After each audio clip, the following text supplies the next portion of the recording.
नमस्कार दोस्तों, स्वागत है एक बार फिर से आपके अपने यूट्यूब चैनल विद्या प्रवीण में। और आज हम लोग पढ़ने वाले हैं आदर्शवाद। आदर्शवाद की परिभाषा, आदर्शवाद के सिद्धांत, उससे संबंधित विचारक और जितने भी आदर्शवाद से संबंधित प्रश्न बन सकते हैं उसके बारे में हम लोग चर्चा करेंगे। तो चालू करते हैं, आदर्शवाद के प्रश्नों को सॉल्व करते हैं। पहला प्रश्न है, आदर्शवाद का प्रारंभिक प्रवर्तक किसे माना जाता है? तो आदर्शवाद का प्रारंभिक प्रवर्तक प्लेटो को माना जाता है। आदर्शवाद को किस नाम से जाना जाता है? तो आदर्शवाद को कई नाम से जाना जाता है, जिसमें है राज्य का तत्वमीमांसावादी सिद्धांत भी इसको कहा जाता है। आदर्शवादियों के अनुसार राज्य एक नैतिक संघ मानते हैं आदर्शवादी इसको। राज्य एक आत्मनिर्भर संघ है और इसी में रहकर व्यक्ति अच्छा जीवन बिताने तथा अपने जीवन के उच्चतम लक्ष्यों को प्राप्त करने योग्य हो सकता है। राज्य विषयक आदर्शवादी धारणा को अभिव्यक्त करता हुआ यह विचार किस विचारक से संबंधित है? तो यह विचार गार्नर का है। निम्न में से क्या आदर्शवाद का विशिष्ट लक्षण है? तो राज्य एक प्राकृतिक नैतिक संघ है, सही है। व्यक्ति राजनीतिक समुदाय का अभिन्न अंग है, बिल्कुल सही है। समाज व राज्य समरूप है, बिल्कुल, यानी सही है सब। मध्य युग में आदर्शवाद को किसने आगे बढ़ाया? तो टॉमस मोर ने इसको आगे बढ़ाया। यूटोपिया किसकी कृति है? तो यूटोपिया है टॉमस मोर की कृति। निम्न में से कौन आदर्शवादी नहीं है? तो कांट हैं, हीगल हैं, फिक्टे हैं। मैकियावेली आदर्शवादी विचारक नहीं है। नेक्स्ट है, उग्र आदर्शवाद का समर्थक कौन है? तो हीगल उग्र आदर्शवाद के समर्थक माने जाते हैं। नेक्स्ट है, राज्य का उद्देश्य उत्तम जीवन की प्राप्ति है। यह कथन किसका है? तो यह कथन अरस्तू का है। आइडियलिज्म किस शब्द से बना है? तो ये आइडिया शब्द से बना है। राज्य को सर्वोच्च नैतिक संस्था किसने माना? तो प्लेटो और अरस्तू दोनों ने राज्य को सर्वोच्च नैतिक संस्था माना है। हीगल की राज्य विषयक अवधारणा के परिप्रेक्ष्य में किसने यह टिप्पणी दी? राज्य कोई गलती नहीं कर सकता, वह ईश्वरीय है। तो ये गार्नर कहते हैं। राज्य का आधार शक्ति नहीं वरन इच्छा है, यह टी.एच. ग्रीन की परिभाषा है और बहुत बार पूछी गई है कंपटीशन में, बहुत बार। अगला प्रश्न है, निम्न में से कौन सी रचना हीगल की नहीं है?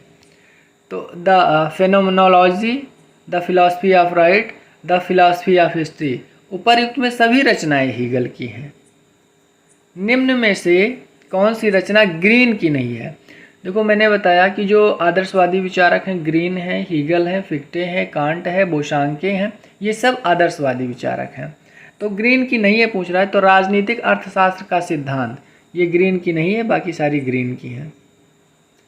अगला है, राज्य को मध्य जीवन की प्रथम आवश्यकता मानते हुए किसका यह कथन है कि वो जो यह कहते हैं कि उन्हें राज्य की कोई आवश्यकता नहीं है, देवता अथवा पशु हैं? तो ये अरस्तू की परिभाषा है, बहुत पहले से पूछा आ जा रहा है ये क्वेश्चन। किसने राज्य को नैतिक विचार का मूर्त रूप माना? तो बोशांके ने माना है। आदर्शवादियों के अनुसार राज्य एक है, तो एक साध्य है, राज्य अंतिम लक्ष्य है। निम्न में कौन आदर्शवाद का कट आलोचक है? तो हाबहाउस आदर्शवाद का आलोचक है।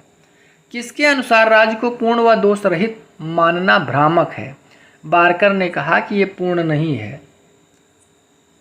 राज्य के लिए युद्ध किसने आवश्यक बताया?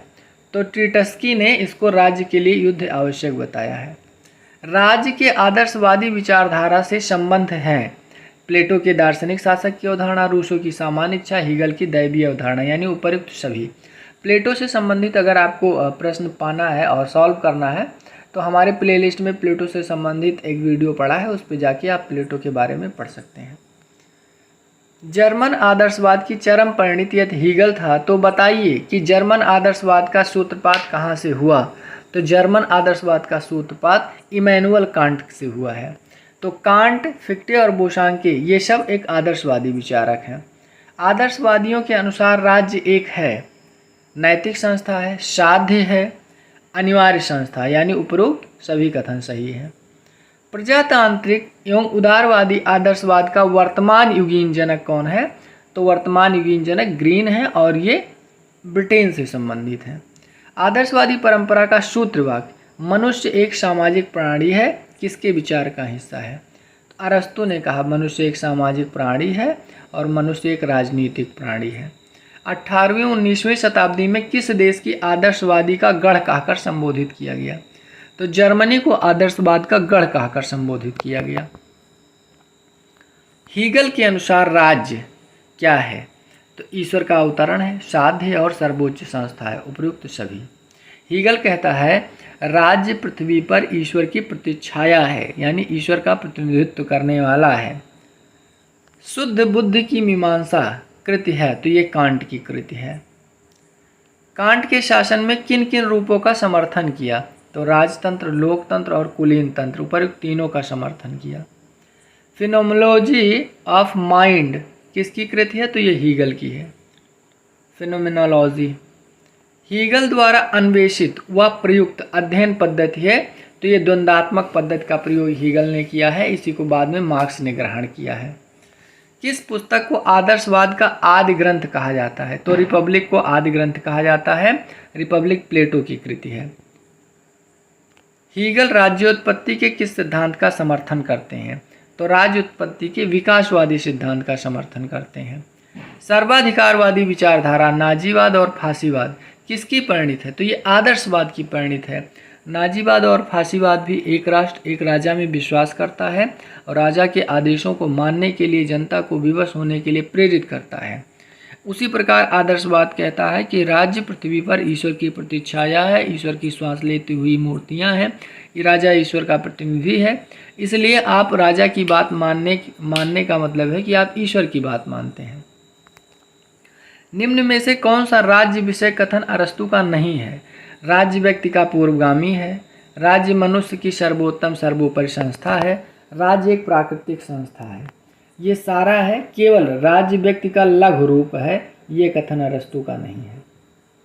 सर्वप्रथम जिसका जो है राज्य दे तब उसकी रक्षा करो, यह कथन किसका है? तो फिक्टे का ये है। राज्य पृथ्वी पर ईश्वर का अवतरण है, यह विचारधारा और आदर्शवादियों की है। ग्रीन किस प्रकार के विचारक हैं? तो ग्रीन टीएच ग्रीन जो है एक उदारवादी हैं, आदर्शवादी और व्यक्तिवादी, लेकिन मूलतः वो आदर्शवादी हैं। राज्यों को दार्शनिक राज्य किसने कहा? तो बोशांके ने राज्यों को दार्शनिक राज्य कहा है। वास्तविक बुद्धिपरक और बुद्धिपरक ही वास्तविक है, यह कथन हीगल का है। नेक्स्ट है, और ये मिलान कराना है। राज्य विश्वात्मा का मूर्त रूप है, राज्य स्वयं में पूर्ण है, आदर्श राज्य जन स्वीकृति पर आधारित है, राज्य एक आत्मनिर्भर संघ है। इसको आप लोग कमेंट बॉक्स में लिख के बताइएगा इस क्वेश्चन को, क्वेश्चन नंबर 43। नेक्स्ट है, राज्य स्वनिश्चित निरपेक्ष बुद्धि है जो कि अच्छे बुरे ऊंच नीच तथा छल कपट के किसी अमूर्त नियम को नहीं मानती। यह कथन किसका है? तो यह कथन हीगल का है। किसने हीगल के राज्य विषयक दृष्टिकोण के संदर्भ में यह आलोचनात्मक टिप्पणी की है कि हीगल ने राष्ट्रीय राज्य को रहस्यमयात्मक स्तर पर पहुंचा दिया? तो ये बारकर ने इसको कहा है। व्यक्ति का हित समाज तथा राज्य के हित का विरोधी नहीं हो सकता। कौन कहता है? आदर्शवादी कहते हैं। अगला क्वेश्चन है, सीएम जोड ने आदर्शवाद के कुछ सिद्धांत सूत्र बताए हैं, निम्न में से कौन सा उनका विचार नहीं है? तो सीएम जोड का जो विचार है, युद्ध वांछनीय एवं आवश्यक है तथा राज्य किसी ऐसे नियमों से नहीं बंधा है जो उसकी शक्ति तथा विस्तार को रोक सके। राज्य के संदर्भ में निम्न कथन किस विचारक का है कि यह असंभव है कि प्रभुसत्ता संपन्नता तथा राज्य अपने नागरिकों को हानि पहुंचाए? तो ये रूसो का कथन है। जर्मनी से इंग्लैंड पहुंची आदर्शवादी परंपरा के फलस्वरूप अभूत विचारक ग्रीन वस्तुतः किस विचारक के विचारों से प्रेरित थे? तो कांट, रूसो, हीगल, इनके विचारों से ग्रीन बहुत प्रेरित थे। गार्नर के अनुसार बोशांके को हीगलवादियों की अपेक्षा रूसोवादी मानना अधिक अच्छा होगा। बताइए किसने बोशांके को हीगल का सर्वाधिक आधुनिक तथा सर्वाधिक वफादार अनुयायी कहा है? तो सही आंसर है हाबहाउस ने। व्यक्तिगत स्वतंत्रता राज्य के निरंकुश प्राधिकार से सुरक्षा हेतु कौन संयत अथवा उदार आदर्शवाद का पोषक है? तो कांट और ग्रीन दोनों उदार आदर्शवाद के पोषक हैं। व्यक्ति स्वातंत्र को राज्य की वेदी पर बलिदान करके आदर्शवाद के कठोर अथवा चरम रूप का समर्थन किसने किया? तो हीगल और बोशांके दोनों ने किए। किस विचारक ने निजी संपत्ति की व्यवस्था को आदर्श माना है? तो ग्रीन ने निजी संपत्ति की व्यवस्था को आदर्श माना है। आदर्शवाद की आलोचना स्वरूप कहा जाता है क्या? यह रूढ़िवाद का पोषक है, बिल्कुल सही है। समाज को राज्य का समरूपी बताता है, बिल्कुल सही है। ईश्वरीय राज्य की वेदी पर व्यक्ति की बलि चढ़ा देता है, यानी सभी कथन सही हैं। अगला है, राज्य विवेक का सर्वोच्च रूप है और वही यथार्थ का संरक्षक है। ये कथन किसका है? तो ये कथन है हीगल का।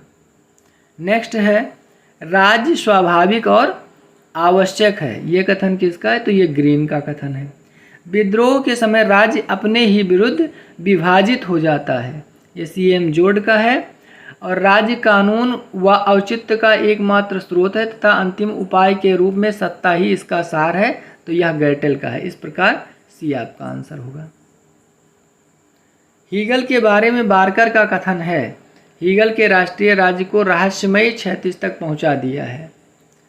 राज्य धरती पर ईश्वर का अवतरण है, किसने कहा? ये क्वेश्चन बहुत बार पूछा गया, हीगल ने कहा है। नेक्स्ट है, और ये मिलान का है, राज्य का परंपरावादी सिद्धांत किसने दिया? तो सीएम जोड ने दिया। राज्य का रहस्यमयी सिद्धांत मैकाइवर ने दिया। राज्य का दर्शनवादी सिद्धांत बोशांके ने दिया। और राज्य का तत्वमीमांसा सिद्धांत हाबहाउस ने दिया। नेक्स्ट है ग्रीन। ग्रीन क्या है? युद्ध विरोधी और अंतर्राष्ट्रीय शांति का समर्थन करते हैं, हमेशा वो युद्ध का विरोध करते हैं।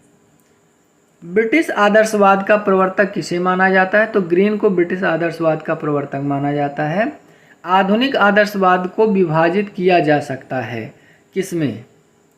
तो उग्र आदर्शवाद और मध्यम मार्गी आदर्शवाद में इसको विभाजित किया जा सकता है। ग्रीन समर्थक हैं, किसके समर्थक हैं?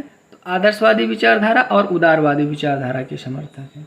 निम्न में से कौन सा आदर्शवादी इंग्लैंड का रहने वाला था? तो टीएच ग्रीन, यानी थॉमस हिल ग्रीन इंग्लैंड के थे। आदर्शवाद किसके विरुद्ध एक प्रतिक्रिया है? तो ये व्यक्तिवाद के विरुद्ध एक प्रतिक्रिया स्वरूप आया है। निम्न में से आदर्शवादी विचारक कौन था? तो हाब्स, बोंदा और लॉक नहीं, बल्कि ग्रीन एक आदर्शवादी विचारक हैं, आधुनिक आदर्शवादी। निम्न में कौन आदर्शवादी विचारक हैं? तो ब्रेडले एक आदर्शवादी हैं। स्पेंसर तो घोर व्यक्तिवादी विचारक में आते हैं। नेक्स्ट है, प्लेटो के राज्य के आदर्शवादी सिद्धांत का जनक इसीलिए कहा जाता है क्योंकि उसके सिद्धांत का आधार यह नहीं है कि मानव प्रकृति क्या है, बल्कि यह है कि वह कैसी है। यानी आपका सही आंसर होगा बी। तो आज के लिए इतना ही। अगर आपको हमारा वीडियो पसंद आया हो तो वीडियो को लाइक करिए, शेयर करिए। धन्यवाद।